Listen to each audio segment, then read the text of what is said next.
সুপ্রিয় শিক্ষার্থীবৃন্দ, আসসালামু আলাইকুম ওয়া রাহমাতুল্লাহি ওয়া বারাকাতুহু। আজকে আমি ট্রান্সফরমেশন অফ সেন্টেন্স আর affirmative to negative, that means হ্যাঁবোধক থেকে নাবোধক বাক্যে কিভাবে রূপান্তর করতে হয় সেই বিষয়ে প্রথম যে রুলস আছে সেই রুলসটি হচ্ছে অনলি যে রুলস আছে সেই রুলসটি সম্পর্কে আমরা একটু আলোচনা করব। আমরা কয়েকটি এক্সাম্পল আমরা দেখছি। সেই ফার্স্ট এক্সাম্পলটি আমরা হচ্ছে only he can do the work, এবং আমরা একটা বিষয় জানি ফার্স্ট সেন্টেন্স এখানে সাবজেক্ট আছে হিটা পারসন বোঝাচ্ছে, সেই অর্থে আমরা যখন পারসন বুঝাবো তখন আমরা নান বাট শব্দটি বসাবো। সেক্ষেত্রে আমরা লিখতে পারি none but he can do the work.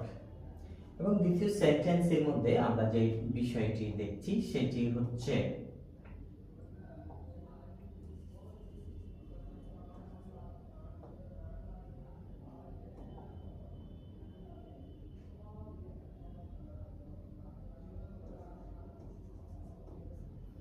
এখানে সাবজেক্ট হচ্ছে এ চাইল্ড, তারপরে হচ্ছে ভার্ব হচ্ছে লাইক, এবং আমরা এখানে যে অবজেক্টটি দেখছি সেটা মধ্যে আছে সুইটস।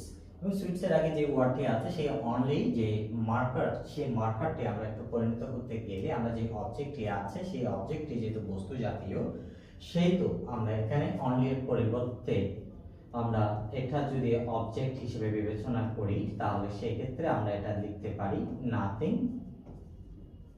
বাট। সেক্ষেত্রে আমরা লিখব এ চাইল্ড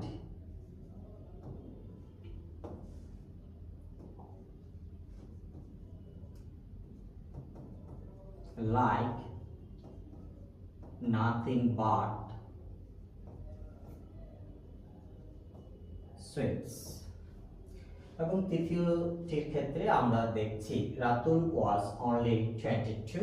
এইখানে যে বিষয়টি আছে সেই বিষয়টি হচ্ছে এখানে যে সংখ্যা বোঝাচ্ছে 22, এর আগে যে মার্কার আছে সেটা হচ্ছে অনলি, সেটাকে আমরা যখন অ্যাফার্মেটিভ থেকে নেগেটিভ করতে যাব, যখন আমরা নাম্বার বোঝাবো সেই ক্ষেত্রে যখন আমরা নাম্বারের ক্ষেত্রে পরিণত করব সেই ক্ষেত্রে আমরা দুইভাবে লিখতে পারি। একটা হচ্ছে নট মোর দেন, অথবা আমরা আরেকটি লিখতে পারি নট লেস দেন।